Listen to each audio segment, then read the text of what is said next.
Bonjour et bienvenue dans cette capsule vidéo créée en collaboration avec le Centre d'études sur l'apprentissage et la performance de l'UQAM. La motivation des étudiants est un facteur clé pour leur engagement et leur réussite. Pourtant, nombreux sont les enseignants qui se retrouvent face à un manque de motivation chez leurs étudiants, ce qui peut se traduire par un désengagement et parfois même l'abandon des études. Mais comment pouvons-nous, en tant que personnes enseignantes, participer à améliorer la motivation de nos étudiants ? La théorie de l'autodétermination, couramment utilisée dans le domaine de l'éducation, nous offre un cadre pertinent pour répondre à cette question. Dans cette capsule, je vous propose donc d'explorer ensemble cette théorie et de comprendre comment nous pouvons participer à soutenir la motivation de nos étudiants.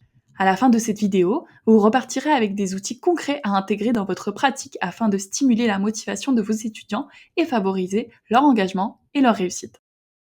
La théorie de l'autodétermination, élaborée par les chercheurs d'Essy et Ryan, place différentes formes de motivation sur un continuum selon leur degré d'autodétermination. D'une part, il y a la motivation intrinsèque qui repose sur des facteurs internes comme la curiosité ou le plaisir d'apprendre. Un étudiant motivé intrinsèquement pourrait dire par exemple « Je suis motivé par l'idée d'explorer de nouveaux concepts ou par le plaisir que j'éprouve à résoudre des problèmes difficiles ».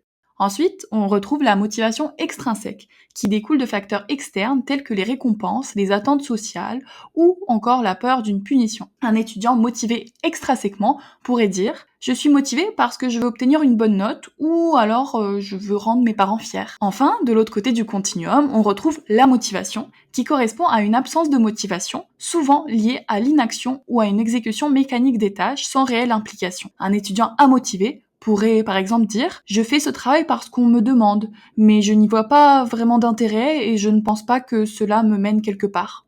Ce qui est fascinant dans cette théorie, c'est qu'elle nous montre qu'on peut faire évoluer la motivation d'un individu d'une forme moins autodéterminée à une forme plus autodéterminée en satisfaisant 3 besoins psychosociaux fondamentaux. Le besoin d'autonomie, le besoin de compétence et le besoin d'appartenance sociale. Maintenant que nous avons identifié les 3 besoins psychosociaux fondamentaux, plongeons plus en détail dans chacun d'entre eux et explorerons des stratégies concrètes que vous pouvez intégrer dans vos pratiques pour favoriser leur satisfaction chez vos étudiants.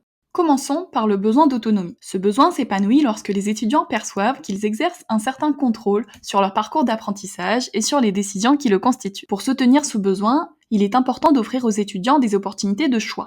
Cela peut se traduire par la proposition de plusieurs dates pour une évaluation, ou encore en leur laissant la liberté de sélectionner le format de présentation d'un travail, qu'il s'agisse d'une présentation orale, d'une vidéo, d'un document écrit ou encore d'un autre support pertinent.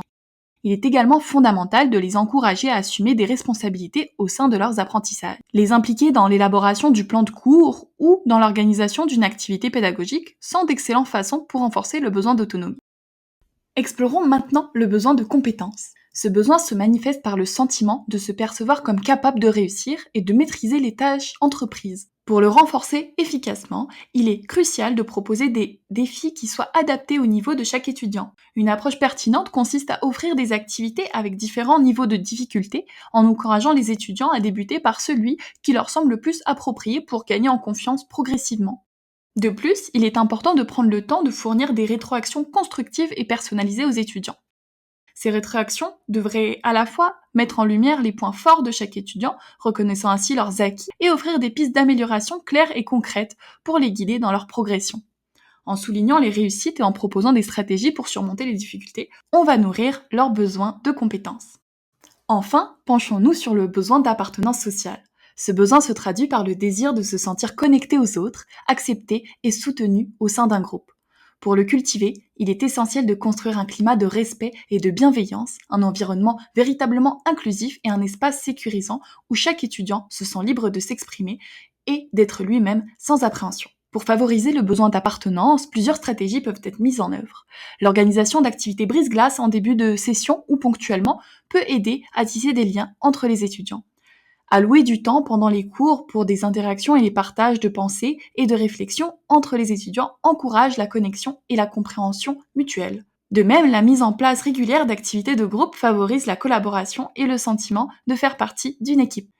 En privilégiant ces approches, on crée une dynamique de classe où chacun se sent valorisé et intégré, renforçant ainsi la motivation des étudiants. On arrive à la fin de notre petit voyage au cœur de la motivation étudiante. J'espère que cette capsule vous a donné quelques pistes pour remotiver vos étudiants. En gardant en tête les besoins d'autonomie, de compétences et d'appartenance sociale, et en ajustant un peu nos façons de faire, nous pouvons faire une réelle différence pour nos étudiants. Alors n'hésitez pas à piocher dans ces idées pour enrichir vos pratiques et, qui sait, vous verrez peut-être vos étudiants avec une toute nouvelle étincelle dans les yeux.